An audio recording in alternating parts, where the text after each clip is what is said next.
2, 3. Brescia, bellezza, messo la principessa. Tu che parla bene, magni su che mai conosco. Brescia, bellezza, messo la leonessa. Sei così sicuro di conoscermi davvero anche tu?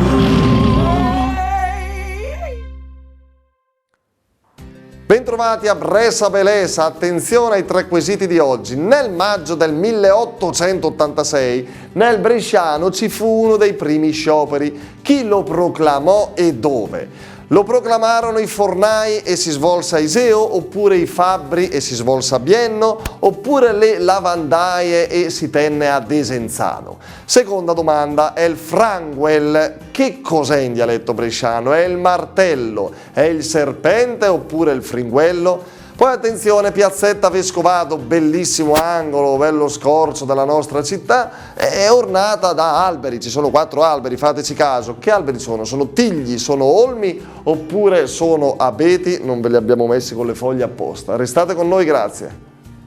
Gino, pensionato ciclista, ma fa tanti chilometri in bicicletta, lei Gino? Abbastanza. Cioè abbastanza quanto, nell'ordine dei? 5.000. All'anno? Sì. Cazzo. Più dell'auto? Ne faccio più che con la macchina. Più che con l'auto? Esattamente. E che Dio la benedica, bravo. Senta, nel 1886, non faccia finta di ricordare che lei ancora non c'era, era il mese di maggio, nel Bresciano, nella zona di Brescia, ci fu uno dei primi scioperi. Chi lo proclamò secondo lei e dove? Venne proclamato dai fornai a Iseo, dai fabbri a Bienno oppure dalle lavandaie a Desenzano? Dai fornai. Dai fornai a Iseo, E poi si resta senza pane. E il franguel, anzi è il franguel, mi perdoni. Che cos'è? È il martello in dialetto, il serpente oppure il fringuello? È il fringuello. Lei non è un cacciatore, no? Ho un passato. Un passato pure da cacciatore? Oggi sono un pentito. Fa solo il ciclista. Quali alberi ornano piazzetta Vescovato a Brescia in centro? Sono dei tigli, sono degli olmi o sono degli abeti? Sono dei tigli. Gino, ragazzi, una soddisfazione dietro l'altra. È tornato a trovarci il dottor Nicola, io la chiamo dottore perché risana aziende, mi pare che ci dicesse come professione, ma che è il rianimatore di aziende, si può dire così? Sì, dipende dallo stato in cui sono, però va bene, non sempre bisogna rianimarlo. Il massaggio cardiaco all'azienda, no certo, quando sono da rianimare vuol dire che sono messe proprio malucce. A proposito di aziende, signor Nicola, si parla di scioperi, lei in qualità di imprenditore in qualche modo, come lo vede lo sciopero? Perché si parla di uno sciopero un po' lontano, un po' datato, del 1886.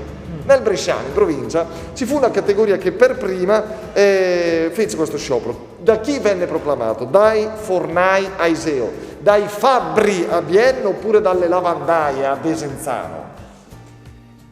Il fornai mi ricorda Manzoni. Esatto, non so se hanno replicato, però quasi quasi punterei su Bienno. Su Bienno, sui fabbri, hai capito? E il franguel, che cos'è il franguel? È il martello, il serpente o il fringuello? Non mi suggerirebbe il fringuello, però diciamo il fringuello. Diciamo il fringuello. Era sbagliato di sicuro. Ma perché dice così? Insomma, avrà anche poi sarà andata bene. E infine piazzetta Vescovato a Brescia in centro, bella piazzetta, E ci sono degli alberi, no? Ma che alberi sono quelli? Sono dei tigli, sono degli olmi o sono degli abeti? Abeti no. Pensi all'ultima volta che ha portato la moglie in modo romantico? In modo romantico. Ah. Diciamo tigli. Diciamo tigli? Sembrano grossi.